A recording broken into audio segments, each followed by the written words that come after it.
Hello friends, today we will start chapter number 4, standard 11, and chapter's name is the motion in a plane. What is chapter number 4, motion in a plane? Means in third chapter we discuss about the motion in a straight line.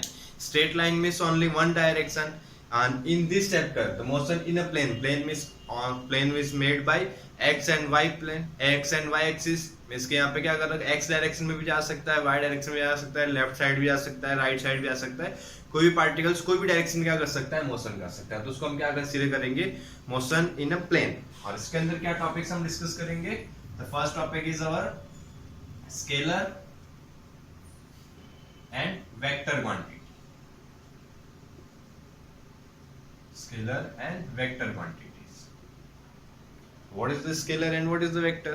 So first we discuss about the quantities. Okay, so quantity means what? Quantity means suppose there is length, area, density, mass, velocity, acceleration. All these are known as a physical quantities, and these quantities are divided into two parts. One is known as scalar quantity and another is known as a vector quantities. Okay, so first we write down the definition of scalar quantity. What is the scalar quantity? Okay, the scalar quantity, the quantity which require only magnitude,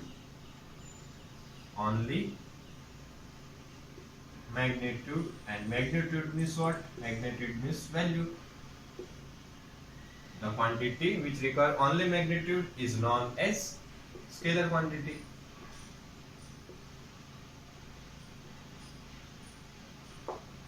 Okay? How this can be possible? इसकी जैसी कोई भी quantity होगी, जैसे suppose हम quantity में अगर consider कर लेते हैं मास, ठीक है। तो मास के लिए हमें किसकी वैल्यू जरूरत होती है, वैल्यू की। जैसे 2 किलोग्राम, इसकी 2 किलोग्राम बोला है। जैसे सपोज मार्कर है, मार्कर का वेट क्या होगा, सपोज मास इज 100 ग्राम। तो किस डायरेक्शन से, कोई भी डायरेक्शन से, इसकी सपोज मार्कर को अगर जो वेट लिफ्टर होता है, जो हम नॉर्मली शॉप वगैरह पे अगर देखिए इलेक्ट्रिक होते हैं, वहाँ पे देखिए एकदम मार्कर को क्या करोगे, ऐसे प्लेस करोगे तो वहाँ पे डिजिटल होगा। तो डिजिटल होगा तो वहाँ पे क्या होगी, तुम्हें डिजिट्स दिखाई देंगे। और कितने डिजिट्स होंगे, 100 डिजिट, ठीक है। तो वहाँ से हम क्या कंसीडर कर सकते हैं कि वहाँ पे हमें दिख रहा है 100 डिजिट दिख रहा है, मींस किसका वेट कितना होगा, 100 ग्राम, ठीक है। अब मार्कर को तुम ऐसे रखो, ऐसे रखा होगा या फिर ऐसे रखोगे, कैसे भी करके अगर देखोगे तो सबकी डायरेक्शन में वैल्यू क्या आ रही है, सेम आ रही है। मींस कि वो डायरेक्शन पे डिपेंड करेगा, सिर्फ किस पे डिपेंड कर रहा है, वैल्यू पे डिपेंड कर रहा है। 100 ग्राम है, मींस कैसे भी मेजर कर लो उसकी वैल्यू क्या होगी, 100 ग्राम होगी, ठीक है। तो ऐसे जो क्वांटिटीज होती है जो डायरेक्शन पे डिपेंड्स ना करते, only depends on magnitude, is known as scalar quantity. और एक एग्जांपल लेते हैं, तो सपोज लेंथ, जैसे सपोज मार्कर की लेंथ है, इस एंड से हमने मेजर करना स्टार्ट किया, स्केल को रखा और यहाँ से ऐसे मेजर करते करते गए, ठीक है। देखो जैसे कि अगर सपोज इस स्केल का एंड यहाँ पे रखा हमने मार्कर से, ठीक है, और यहाँ से रख के यहाँ पे हम देख रहे तो आ रहा है 13.5, ठीक है। इस डायरेक्शन से आ रहा है 13.5, तो इस डायरेक्शन से भी अगर देखोगे तो भी कितना आएगा, इधर से मेजर कर रहे हैं, इधर से भी 13.5 आ रहा है, इसी डायरेक्शन पे डिपेंड करेगा। तो इसको भी क्या बोलेंगे, ऐसे जो क्वांटिटीज होती है इसको हम क्या बोलते हैं, स्केलर क्वांटिटी, जो सिर्फ किस पे डिपेंड करता है, मैग्नीट्यूड। तो इसकी 13.5 है, तुम कैसे भी मेजर कर लो, यहाँ से मेजर कर लो, इस डायरेक्शन से मेजर कर लो, कोई भी डायरेक्शन से मेजर करोगे तो वैल्यू क्या आएगी, 13.5। दूसरा कोई अगर जैसे मान लो कि बोर्ड की लेंथ मेजर करनी है, ठीक है, तो बोर्ड की लेंथ मेजर करनी है, 30 पॉइंट से उस एंड तक क्या करेंगे, हम स्केल लेंगे, यूज करेंगे एक एंड से दूसरे एंड तक, ठीक है। तो उसके लिए क्या हो जाएगा, हमारा लेंथ होगा। अब लेंथ तुम इस डायरेक्शन से मेजर करो कि इस एंड से मेजर करो, दोनों डायरेक्शन में वैल्यू क्या आएगी, सेम आएगी, मींस की वो भी डायरेक्शन पे डिपेंड कर रही है। तो ऐसे क्वांटिटीज को हम क्या बोलेंगे, स्केलर क्वांटिटीज। और उसमें अगर हम एग्जांपल्स देखें, ठीक है, तो एग्जांपल्स हमारे क्या आ जाएगा, मास, लेंथ, और लेंथ से हम क्या फाइंड करते हैं, लेंथ और विड्थ भी होगी। ऐसे विड्थ अगर फाइंड करनी हो तो भी वही चीज रहेगी, इस एंड से मेजर करो या अपवर्ड एंड से नीचे डाउनवर्ड डायरेक्शन में मेजर करो तो भी वैल्यू सेम आएगी। तो उससे क्या सेम आ सकता है, एरिया, और थर्ड अगर मेजर करना हो तो वॉल्यूम, ठीक है। और एक नया टर्म आएगा डेंसिटी, ठीक है। देखो डेंसिटी के लिए फॉर्मूला भी लिख देते हैं, फॉर्मूला होता है मास अपॉन वॉल्यूम। और मास भी स्केलर क्वांटिटी, वॉल्यूम भी स्केलर क्वांटिटी, तो डेंसिटी में हमारी कैसे होगी, स्केलर क्वांटिटी। और नेक्स्ट है कि लिख रहा हूँ टेम्परेचर। देखो टेम्परेचर की जैसे बात करो तो क्या होगा, जैसे मान लो मेटल का कोई रोड हो, ठीक है, कोई मेटल का पीस होगा, इसको तुमने क्या किया, गैस स्टोव पे तुम क्या कर रहे हो, थोड़ी देर तक गर्म करके रख रहे हो, ठीक है, घर रखा तो थोड़ी देर इसके बाद क्या हो गया होता है, हॉट हो जाएगा, गर्म हो जाएगा, उसका टेम्परेचर क्या हो गया, इंक्रीज हो गया। फिर तुम उसको उठा के जैसे मान लो यहाँ से टच करो, यहाँ थर्मोमीटर लगा के अगर चेक करो कितना टेम्परेचर है, इस एंड पॉइंट पे लगा के टेम्परेचर चेक करो, ऊपर से करो या नीचे से करो, राइट साइड से, लेफ्ट साइड से, कोई भी डायरेक्शन से अगर तुम टेम्परेचर मेजर करो तो कोई भी चेंजेस होगा नहीं, सभी डायरेक्शन से टेम्परेचर की वैल्यू क्या होगी, सेम होगी। तो हमारा टेम्परेचर भी क्या आएगा, स्केलर क्वांटिटी आएगा, ठीक है। और नेक्स्ट आएगा एक वर्क डन, ठीक है, ये थोड़ा हम डिटेल में आगे पढ़ेंगे तब पता चलेगा, अभी के लिए सिर्फ याद रख लेना, वर्क डन या फिर वर्क बोल सकते हो सिर्फ, ठीक है। नेक्स्ट होगा प्रेशर, जैसे मान लो क्या करते हैं हम, कोई बलून है, बलून के अंदर क्या करते हैं हम, प्रेशर से हम हवा फिल करते हैं, तो प्रेशर कौन सी डायरेक्शन में, सभी डायरेक्शन में होता है, ठीक है, तो उसको भी हम क्या लिखेंगे, स्केलर क्वांटिटी, ठीक है, इतनी क्वांटिटीज होगी। और नेक्स्ट अगर बात करें तो नेक्स्ट किसके लिए आएगा हमारा, वेक्टर क्वांटिटी, ठीक है। तो वेक्टर के लिए it require magnitude as well as direction. किसके लिए किसकी जरूरत पड़ेगी, magnitude and direction both require. कैसे, जैसे अगर हमने देखा था डिस्प्लेसमेंट देखा था, लास्ट चैप्टर में हमने क्या देखा था, वेलोसिटी देखी थी। तो वेलोसिटी क्या होता है, अगर नॉर्थ डायरेक्शन को हम पॉजिटिव कंसीडर करेंगे तो साउथ डायरेक्शन को क्या करना पड़ता है, नेगेटिव कंसीडर करना पड़ेगा। नॉर्थ को पॉजिटिव तो साउथ क्या होता है हमारा नेगेटिव। इस एक डायरेक्शन को हम पॉजिटिव ले रहे हैं तो एक को क्या लेना पड़ेगा, नेगेटिव। तो यहाँ पे डायरेक्शन पे भी डिपेंड करता है, तो डायरेक्शन पे जो वेलोसिटी डिपेंड करता है, वेलोसिटी हम किससे फाइंड करते हैं, डिस्प्लेसमेंट से। तो फर्स्ट हमारा क्या आ जाएगा एग्जांपल में, डिस्प्लेसमेंट। डिस्प्लेसमेंट है वो इस डायरेक्शन में पॉजिटिव हो तो इधर नेगेटिव भी हो सकता है, ठीक है, डिस्प्लेसमेंट। सेकंड वन डिस्प्लेसमेंट से हम क्या फाइंड करते हैं, वेलोसिटी। डिस्प्लेसमेंट अगर नेगेटिव पॉजिटिव हो रहा है तो हमारा वेलोसिटी भी क्या होगा, नेगेटिव पॉजिटिव होगा। और वेलोसिटी से हम क्या फाइंड करते हैं, एक्सेलरेशन। तो हमारा एक्सेलरेशन भी क्या होगा, पॉजिटिव नेगेटिव हो सकता है। और एक्सेलरेशन से हम क्या फाइंड करते हैं, फोर्स, ठीक है। तो फोर्स क्या होता है हमारा, F is equal to m a, ठीक है, F इज इक्वल टू क्या होगा, एम ए,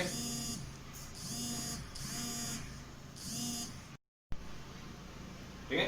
देखो force is equal to F is equal to m a, तो उसके अंदर जो एक्सेलरेशन की जो डायरेक्शन होगी वो डायरेक्शन किसकी होगी, फोर्स की। तो फोर्स एक्सेलरेशन हमारा नेगेटिव भी हो सकता है, पॉजिटिव भी हो सकता है, तो फोर्स भी क्या हो सकता है, नेगेटिव भी हो सकता है, पॉजिटिव भी हो सकता है, ठीक है। तो इतना सा है, नोट डाउन कर ले आराम से, स्क्रीनशॉट ले ले, ठीक है।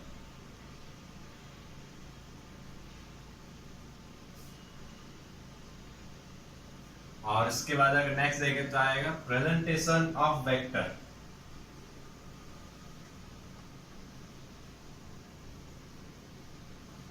प्रेजेंटेशन ऑफ वेक्टर,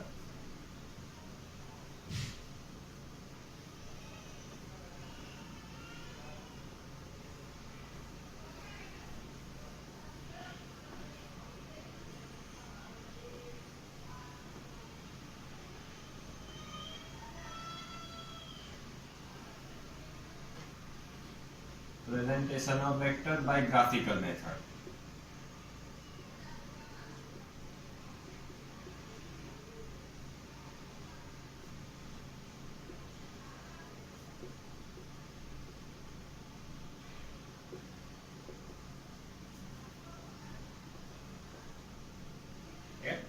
इसकी क्या करना है, वेक्टर्स क्वांटिटी को हम रिप्रेजेंट कैसे करेंगे, प्रेजेंट कैसे करेंगे, तो उसके लिए क्या है, एक मेथड है जिसको हम क्या बोलेंगे, graphical method. And we use the arrow, we use the arrow for determine or present the vector quantity. How it is possible, means suppose like that you wanted present the force quantity, force means F. अब सिर्फ F लिखोगे तो उससे क्या पता चलेगा कि scalar है या वेक्टर, देख के कैसे पता चलेगा, ठीक है। तो इसके लिए किसका यूज करेंगे, हम एरो का यूज करेंगे। किसका यूज करेंगे, एरो का। एरो कैसा होता है, इस टाइप से। इसके अंदर क्या होगा, देखो पहले हम एरो की बात कर लेते हैं। तो एरो इस टाइप से होता है हमारा। तो एरो के अंदर क्या होता है, दो पार्ट होंगे, इसको हम क्या बोलेंगे, हेड, और इसको क्या बोलेंगे, टेल, ठीक है। तो इस एरो का यूज करेंगे। अब एरो देख रहे तो क्या हम यूज करेंगे, कोई भी जो क्वांटिटी होगी, जो स्केलर वेक्टर क्वांटिटी होगी, उसके ऊपर क्या करेंगे, छोटा सा स्मॉल एरो बना सकते हो। या फिर अब देखो इसके लिए दो मेथड है, या ये बना लो, या फिर उसको क्या कर दो, बोल्ड कर दो, बोल्ड मींस डार्क कर दो, ठीक है, इस टाइप से भी कर सकते हो। ये दोनों किसके लिए हो जाएगा, वेक्टर क्वांटिटी। स्केलर के लिए तो कुछ भी नहीं है, जैसे मास के लिए लिखना तो सिर्फ क्या लिख सकते हैं, मास लिख दो m, बस, ठीक है, इतना सा हो जाएगा। बट अगर हमें क्या करना है, वेक्टर के लिए ये चीज हो सकती है, दो में से कोई भी यूज कर सकते हो। और हम नॉर्मली कौन सा यूज करेंगे, फर्स्ट मेथड यूज करेंगे, वेक्टर ऊपर एरो वाला। क्यों, क्योंकि अगर सेकंड की अगर हम बात करें तो मान लो जैसे कि अगर वेलोसिटी को ड्रॉ करना, तो वेलोसिटी कैसे करोगे, अब इसको बार बार डार्क में, जैसे हमने लास्ट चैप्टर में देखा था, तो जो इक्वेशंस होंगे तो उस इक्वेशंस के अंदर हमारा कितनी बार v आएगा, तो हर बार v को डार्क करना पॉसिबल होगा नहीं, और ज्यादा अगर तुम डार्क करोगे तो पेज में क्या हो जाएगा, वहां पे होल हो जाएगा, वो भी पॉसिबल नहीं। तो इसके लिए क्या करेंगे, सिंपल सा v बना दो और उसके ऊपर एरो बना दो, तो ये क्या हो जाएगा, वेक्टर क्वांटिटी वेलोसिटी के लिए, ठीक है। तो इतना याद रखना, इसकी प्रेजेंटेशन किससे करते हैं, एरो से करते हैं, और एरो से किस तरह से, क्योंकि दो तरह। अब इसी का मान लो अगर मैग्नीट्यूड फाइंड करना हो, इसकी वैल्यू निकालना, तो उसको क्या करेंगे, मोड में रखेंगे। मोड में कैसे, जैसे magnitude of force, magnitude of force, तो इसके लिए क्या लिखेंगे, mode of velocity of, magnitude of velocity, तो उसके लिए क्या आ जाएगा, ठीक है। तो इससे हमें क्या मिलेगी, जैसे 2 न्यूटन 3 मीटर पर सेकेंड, इस टाइप से वैल्यू मिलेगी।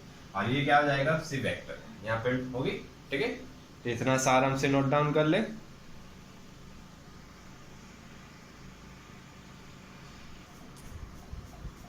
Okay, and our next topic is types of vector.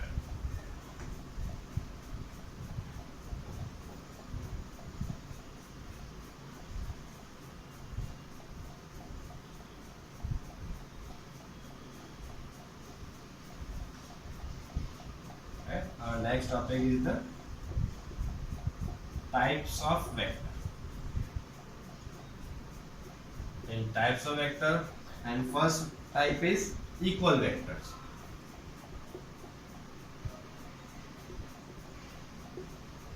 देखो थोड़ा सा पहले और डिटेल में बता देते हैं।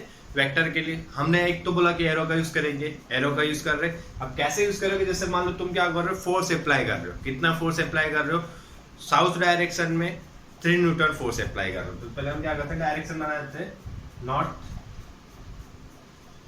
साउथ ईस्ट, और ये हो जाएगा हमारा वेस्ट, ठीक है। अब यहाँ से देखो तुमने क्या बोला, हमने क्या करा, फोर्स अप्लाई कर रहे of 2 Newton in south direction, तो उसके लिए क्या करेंगे, एक एरो बना दिया, साउथ डायरेक्शन हो गया, और कितना 2 न्यूटन का, ठीक है। और इसकी जैसे मान लो तुम वैल्यू क्या रख लो, इसकी लेंथ कितनी रखेंगे, 2 सेंटीमीटर रख लो, ठीक है। तो 2 सेंटीमीटर का एक एरो बना दो, मतलब उसका मीनिंग क्या होगा, 2 न्यूटन, और डाउनवर्ड डायरेक्शन मतलब किसके लिए, साउथ डायरेक्शन में, ठीक है। और इसी की जगह तुम्हें क्वेश्चन चेंज करते, बोले कि 5 न्यूटन इन नॉर्थ डायरेक्शन, तो क्या करेंगे, हम एरो बनाएंगे, और कितने लेंथ का होगा, 5 सेंटीमीटर, क्योंकि हमने क्या बोला हुआ है, 1 centimetre is equal to 1 newton. तो 5 न्यूटन के लिए क्या करना पड़ेगा, 5 सेंटीमीटर, और उसका एरो का जो हेड है वो कौन सी डायरेक्शन में रखेंगे, नॉर्थ डायरेक्शन में। ईस्ट में बोलेंगे तो इस डायरेक्शन में रखेंगे, वेस्ट में बोले तो वेस्ट डायरेक्शन में, जिस डायरेक्शन के लिए बोला उस डायरेक्शन हम रख सकते हैं, ठीक है। और इस तरह से हम क्या कर सकते हैं, रिप्रेजेंट कर सकते हैं। तो ये हो जाएगा एफ की वैल्यू नॉर्थ के लिए, ये हो जाएगा साउथ के लिए, ठीक है। ये नोट डाउन करने की जरूरत नहीं, याद रखना। अब देखो इसी में हम देखें तो फर्स्ट बात करेंगे equal vectors. If the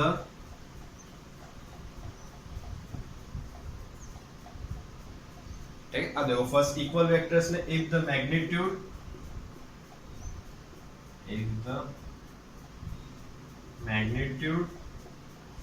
and direction if the magnitude and direction of two vectors are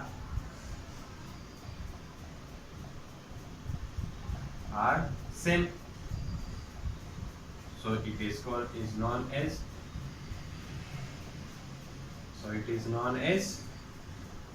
equal vector. Means कि क्या बोला हुआ है, देखो कि दो वेक्टर होंगे तो उनकी क्या होना चाहिए, मैग्नीट्यूड और डायरेक्शन अगर सेम हो।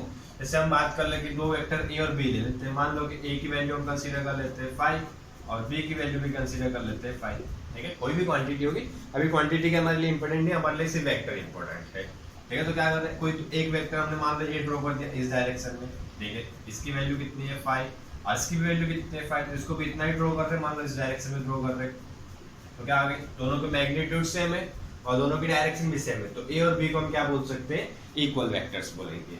ठीक है, और नेक्स्ट अगर देखें तो क्या होगा, पैरेलल वेक्टर्स। अब देखो नाम से ही पता चल जाएगा, पैरेलल वेक्टर्स मींस क्या होने चाहिए, पैरेलल होने चाहिए। मींस की यहाँ पे क्या होगी, सिर्फ डायरेक्शन सेम होगी, only direction is same, only direction is same, magnitude may be same or different, magnitude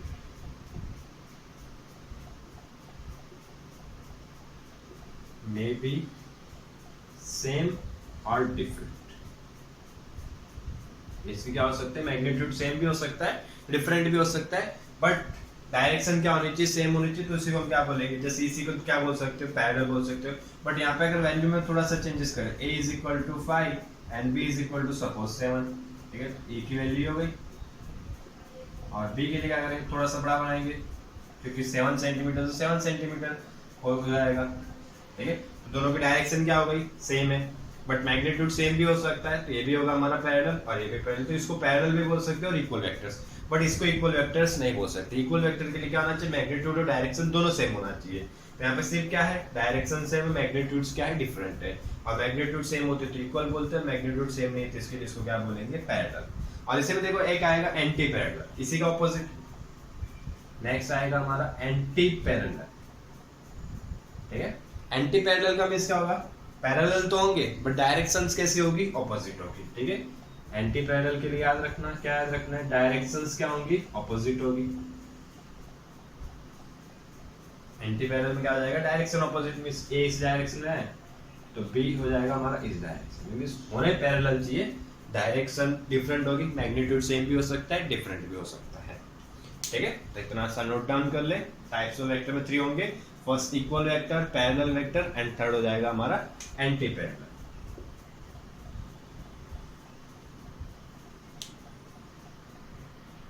okay, video देखने के लिए थैंक यू, और पसंद आया तो सब्सक्राइब जरूर करना।